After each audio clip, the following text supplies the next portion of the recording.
no lo controlamos, entonces el temor es mucho mayor.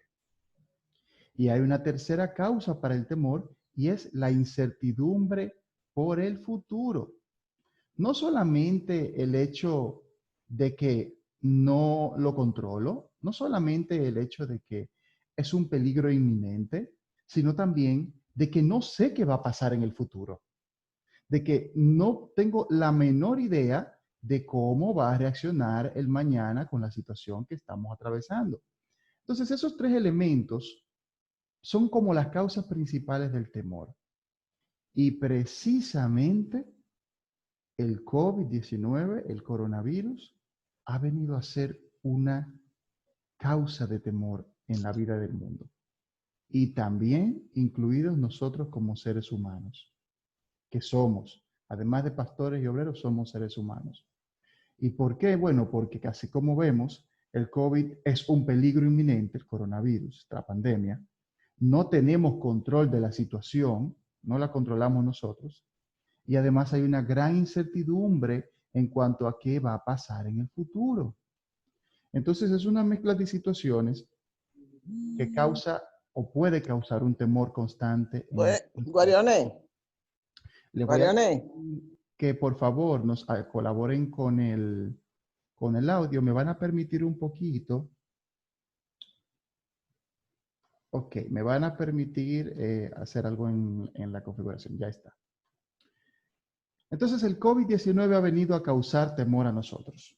Pero vamos a ver esta pregunta. Pastor, ¿a qué tenemos miedo? ¿A qué tememos, debe decir ahí, los pastores? ¿A qué tememos los pastores? ¿Cómo? Pastor y eso, sí, los pastores tememos, porque además somos seres humanos. Aunque tenemos ese temor reverente a Dios, también podemos temer a situaciones de la vida, a preocupaciones, todos lo sabemos. Y vamos a ver algunas áreas que nos pueden causar temor o nos causan temor, pero cómo Dios en su palabra nos da respuesta para cada una de esas áreas específicas para cuando llegue el temor. Y el primer temor que estamos enfrentando o que podemos tener es a enfermarnos de COVID-19, nosotros y nuestras familias. Siendo sinceros, siendo honestos, muchos tenemos temor a esto.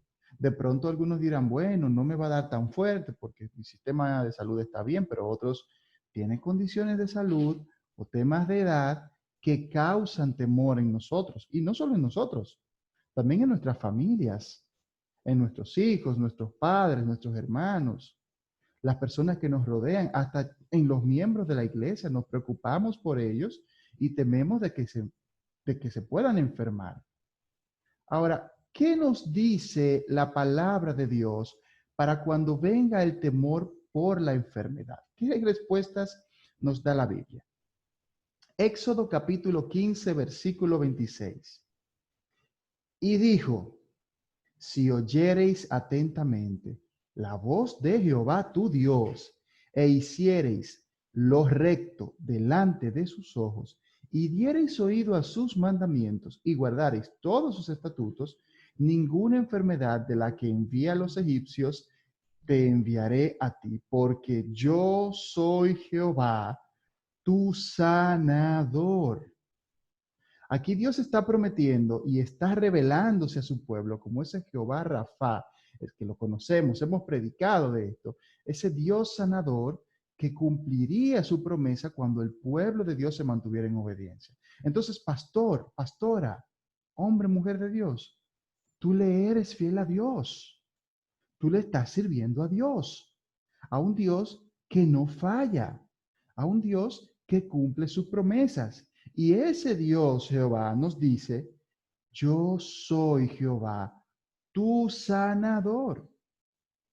Y no solo esto, en Isaías 53, versículos 4 y 5, ciertamente llevó él, Cristo Jesús, nuestras enfermedades y sufrió nuestros dolores. Y nosotros le tuvimos por azotado, por herido de Dios y abatido. Mas él, Cristo, herido fue por nuestras rebeliones, molido por nuestros pecados. El castigo de nuestra paz fue sobre él, y por su llaga fuimos nosotros curados.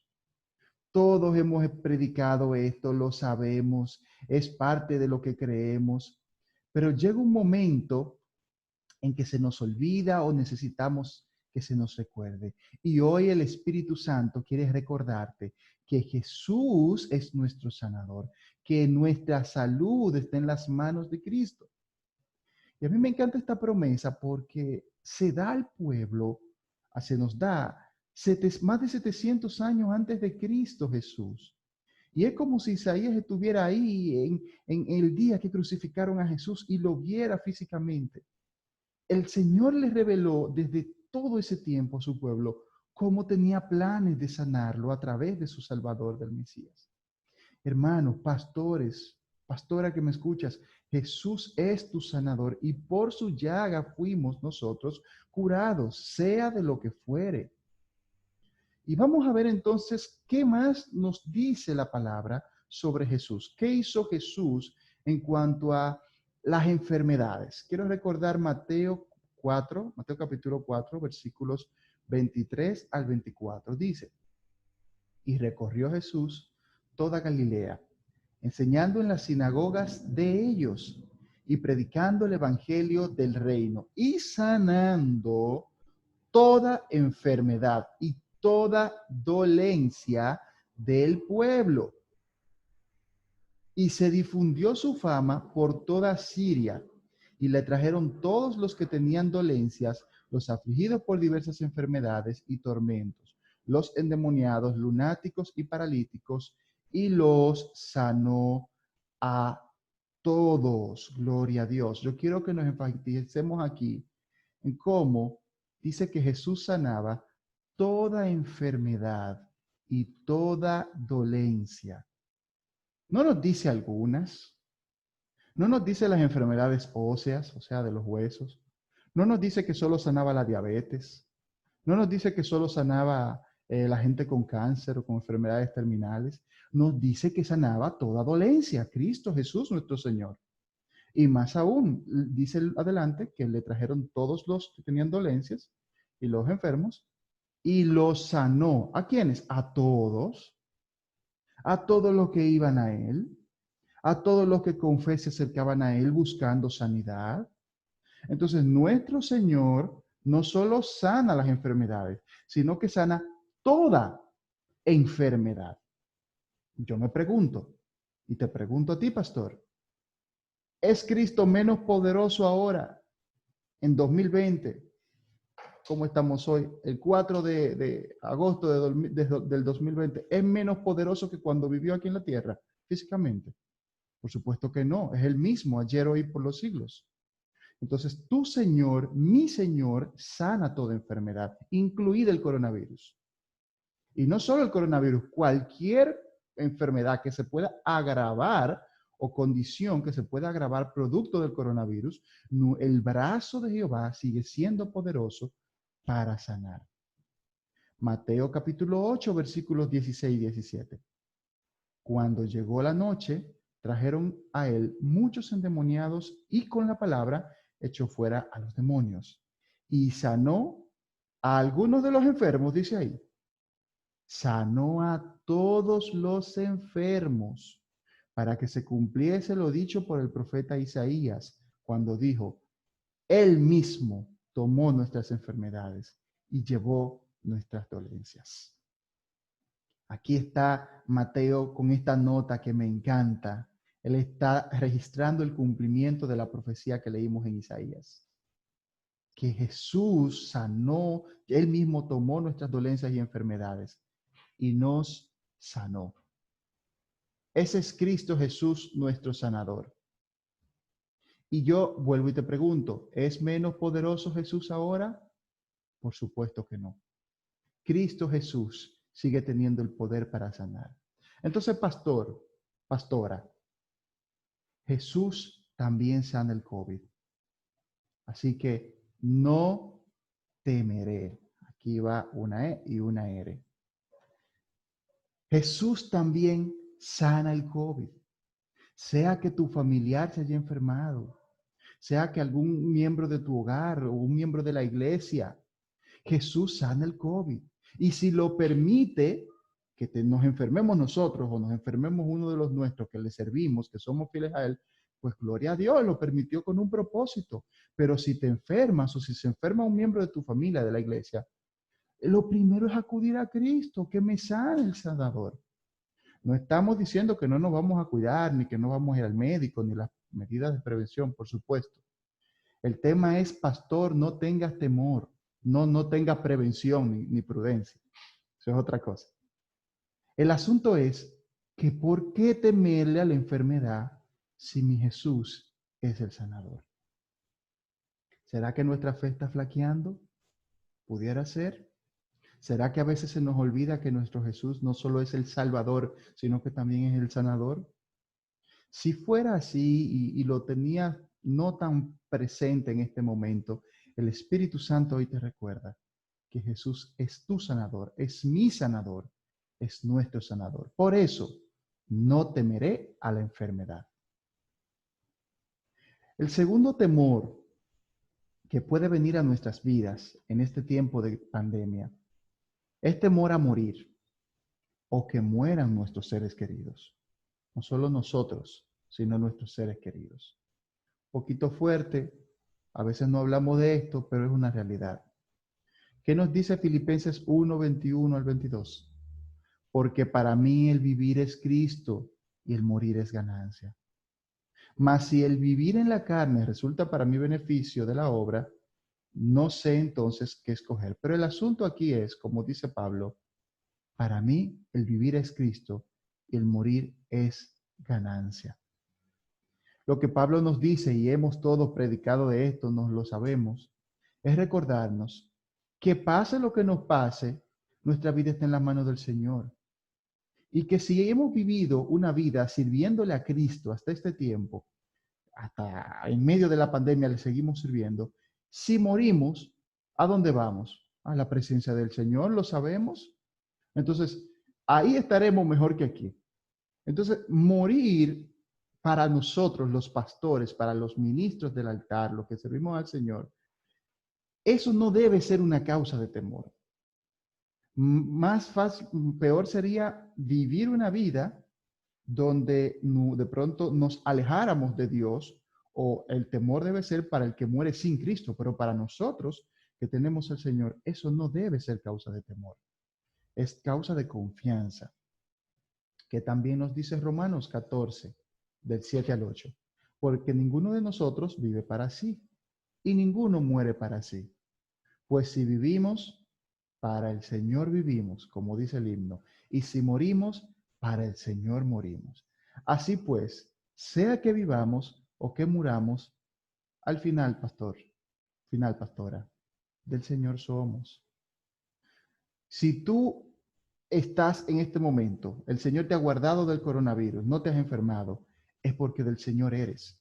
Y si te has enfermado, el Señor lo ha permitido, también es porque del Señor eres. Y si tu familia se ha enfermado y de pronto ha fallecido alguien cercano a ti, es porque el Señor también así lo ha permitido, si esa persona le sigue a Cristo. Entonces, es recordando esto que estoy ahora para con nosotros, que si vivimos del Señor somos, como nos dice la palabra. Y si no vamos con Él, no fuimos el viaje adelante. Gloria a Dios como quiera. Ahora, pastor, yo tengo un temor y una preocupación, más bien.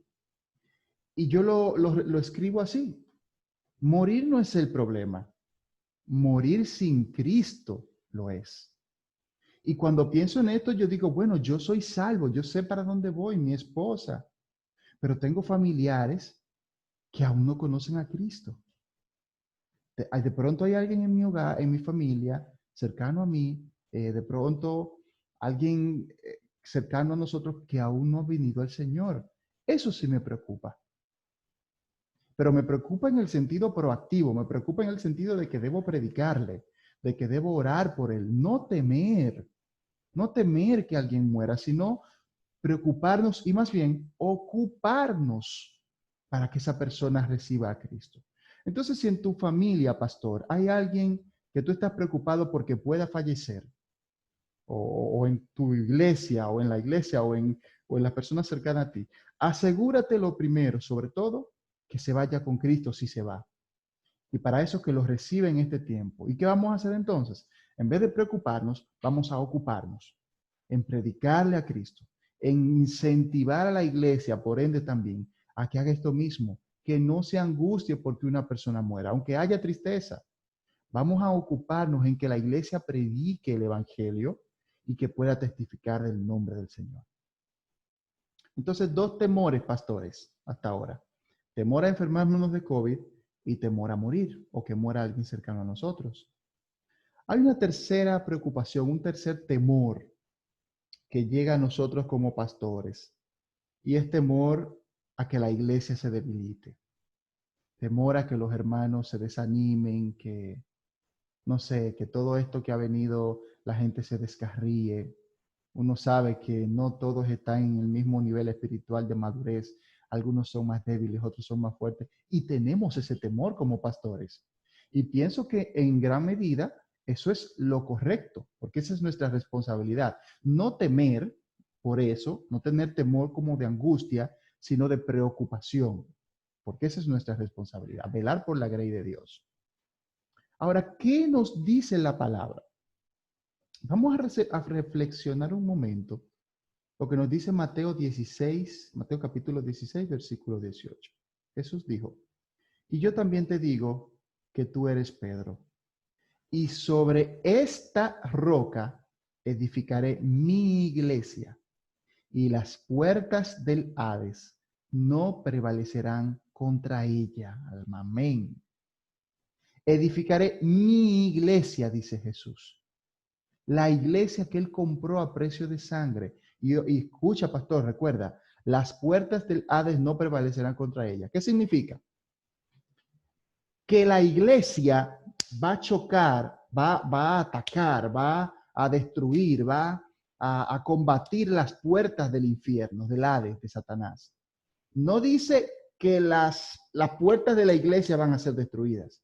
Lo que dice es todo lo contrario, que las tinieblas van a sufrir por la operación, la actividad, el ministerio de la iglesia de Cristo Jesús. Y recuerda, sobre esta roca, sobre la revelación de quién es Cristo, eso conocemos ese versículo, es que él edificará su iglesia. Cristo sigue edificando su iglesia. Pastor, la iglesia es de Jesús, no es tuya. La iglesia no es mía. Y ojo con algo, quiero ser muy sincero aquí. Tú y yo no nos vamos a preocupar más por la iglesia que de lo que Cristo lo hace.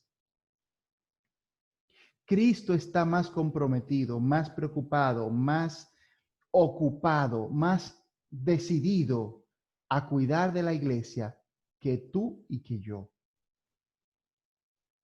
Lo sabemos, lo conocemos, lo vivimos, pero a veces se nos olvida. Y pasamos de la ocupación a la preocupación.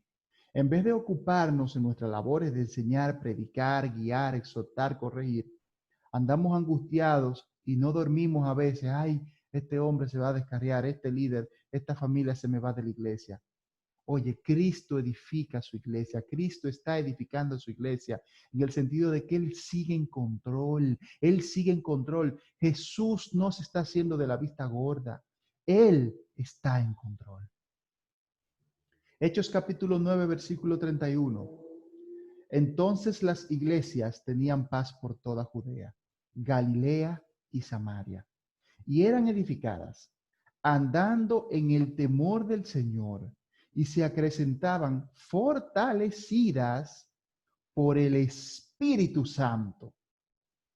Han pasado varios años desde que Cristo dio esa primera palabra de Mateo. Se presenta la persecución de la iglesia, se convierte Saulo, pasa esa primera ola de persecución, pero después de eso, después de ese tiempo de sufrimiento, las iglesias eran edificadas. Como dijo el Señor, edificaré mi iglesia. ¿Y cómo lo hacía? Eran y se acrecentaban fortalecidas por el Espíritu Santo. Y aquí quiero enfatizar algo esencial, pastor. y quiero dar un testimonio también. El que guía la iglesia es el Espíritu Santo, no somos nosotros. Nosotros no tenemos la responsabilidad de convencer de pecado, de transformar la mente. Eso lo hace el Espíritu Santo, pastor. Quien enseña, quien redarguye, quien instruye, quien corrige. Más de todo lo que nosotros podamos intentar es el Espíritu Santo. Y Él lo hace a través de nosotros, por supuesto, y el ministerio de la iglesia. Pero sepamos, recordemos que el Espíritu Santo está guiando su iglesia. No nos angustiemos. Y un testimonio brevito, como decía la pastora Francia más adelante, antes de hablar esta parte. Hemos tenido una experiencia muy especial en la iglesia Templo del Calvario. Yo soy pastor de los jóvenes y teníamos levantada, teníamos constituida como 7 células aproximadamente de jóvenes y adolescentes, jóvenes mayores. Pero en los tiempos de pandemia, de lo que va, ya abrimos 3 células nuevas y queremos abrir mínimo 10 células más. Todo virtual a través de Zoom. Y todas las semanas se están convirtiendo gente, se están convirtiendo jóvenes. Y jóvenes se han reconciliado. Más de 8 jóvenes en este último mes, que así mal contado, se han reconciliado, han vuelto a nuestra iglesia. Y todo el tiempo está llegando gente nueva. Tenemos, en vez de un grupo de doctrina, tenemos 2 grupos de doctrina simultáneos. Oigan, señores, la doctrina hemos tenido que dar por Zoom y la gente está ávida. Tenemos un grupo que empezó predoctrina de más de 20 personas que en el tiempo correcto ya serán bautizadas. Oigan, más de 20 que se han convertido en los últimos mes y medio, 2 meses, y están ahí preparándose. ¿Y quién hace eso? El Espíritu Santo. No somos nosotros. El Espíritu Santo está convenciendo a la gente, Él está trabajando. Esta pandemia vino a ser un tiempo de confrontación del corazón de la gente. Juan capítulo 14, versículo 15 al 18. Si me amáis, guardad mis mandamientos, y yo rogaré al Padre, y os dará otro consolador, para que esté con vosotros para siempre, el Espíritu de verdad, al cual el mundo no puede recibir, porque no le ve ni le conoce, pero vosotros le conocéis, porque mora con vosotros y estará en vosotros. No os dejaré huérfanos, vendré a vosotros, dijo nuestro Señor Jesucristo. Hechos capítulo 2, 46 al 47. Y perseverando unánimes cada día en el templo y partiendo el pan en las casas, comían juntos con alegría y sencillez de corazón, alabando a Dios y teniendo favor con todo el pueblo. Y el Señor, oigan quién, el Señor añadía cada día a la iglesia los que habían de ser salvos. Ni siquiera dice que los hermanos evangelizaban y el Espíritu Santo lo convencía. El Señor los añadía. ¿Por qué? Porque el Espíritu Santo estaba dirigiendo esa iglesia completamente. Pastor, pastora, vamos a preocuparnos por nosotros, ser gente llena del Espíritu Santo. Por nosotros ser dirigidos por el Espíritu Santo, lo primero, por vivir en comunión con el Espíritu Santo. Y vamos luego a enseñarle a la iglesia a vivir llenos y dirigidos por el Espíritu Santo más que nunca. Porque si están dirigidos por Él, todo va a salir bien. Entonces, pastores, a mí no me preocupa que la gente se va a descarriar. A mí no me preocupa eso. A mí no me preocupa que la gente no se esté congregando físicamente. Eso a mí no me preocupa. A mí me preocuparía que la gente no tenga intimidad con Dios y no viva dirigida por el Espíritu Santo. Porque si están dirigidos por el Espíritu de Dios, van a mantenerse conectados al cuerpo, van a mantenerse a través de Zoom, a través de WhatsApp, a través de YouTube, de lo que sea. Aunque sea un día a la semana, van a congregarse y van a mantenerse sirviendo al Señor. Entonces, no nos preocupemos por lo que pasará con la iglesia. Ocupémonos en buscar nosotros más del Espíritu Santo y enseñar esto a nuestras congregaciones. Última preocupación y último temor, y posiblemente no el menos importante, a veces uno de los que más llega a nuestra vida. Temor por nuestra economía, también la economía de nuestra familia y hasta la de nuestra iglesia. Isaías 41:13. Porque yo Jehová soy tu Dios, quien te sostiene de tu mano derecha y te dice, no temas, yo te ayudo. Pastor, pastora, quien sostiene tu economía es Jehová. Quien sostiene tu economía es tu Dios. A ti no te llamó la iglesia. Y entiendan esta parte, ni siquiera te llamó el concilio Asamblea de Dios, te llamó Cristo. Somos ministros de Cristo en el concilio de las asambleas de Dios, pero no nos llamó un hombre, ni un grupo de hombres, nos llamó el cielo, nos llamó Cristo, nos llamó el Espíritu Santo de Dios a ser ministros de Cristo Jesús. Nos apartó, nos seleccionó. Y si Él ha sido fiel, seguirá siendo fiel. Él ha sido tu sostén y lo seguirá siendo. Mateo 6, 28, 33, ¿cuánto hemos predicado de esto? Y por el vestido, ¿por qué os afanáis? Considerad los lirios del campo, cómo crecen. No trabajan ni hilan. Pero os digo que ni aun Salomón con toda su gloria se vistió así como uno de ellos. Y si la hierba del campo que hoy es y mañana se echa en el horno, Dios la viste así, ¿no hará mucho más a vosotros, hombres de poca fe?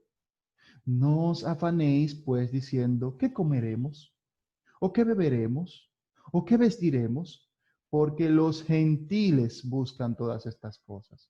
Pero vuestro Padre Celestial sabe, oye, sabe que tenéis necesidad de todas estas cosas. Mas buscad primeramente el reino de Dios y su justicia, y todas estas cosas os serán añadidas. Pastor, pastora, sigamos dependiendo de nuestro Señor Jesucristo. Él ha sido, es y seguirá siendo tu sustentador. Entonces, pastor, pastora, no temas. Dios está contigo. Yo quiero pedirte que ahí donde estás, un minutito, ya vamos casi a concluir, vamos a orar. Vamos a elevar un clamor ante el Señor para que cualquier temor que haya habido o que pueda venir a nosotros, el Señor lo cambie por esto que pudimos ver aquí en su palabra, por fe y confianza. Oramos. Padre Celestial, Espíritu Santo de Dios, venimos a tu presencia, Señor, buscando la fortaleza, reconociendo que tú quitas el temor y tú nos das la fuerza que necesitamos. Yo te pido, Espíritu Santo de Dios, que en este momento, Señor, tú estés trabajando en nuestro corazón, tú estés trabajando en nuestras vidas, tú estés trabajando en nuestros pensamientos, Señor. Que cualquier temor que pudiera haber estado o que pueda llegar a nuestra vida, tú lo cambies por fe, lo cambies por confianza y dependencia de ti. En ti descansamos, en ti creemos, en ti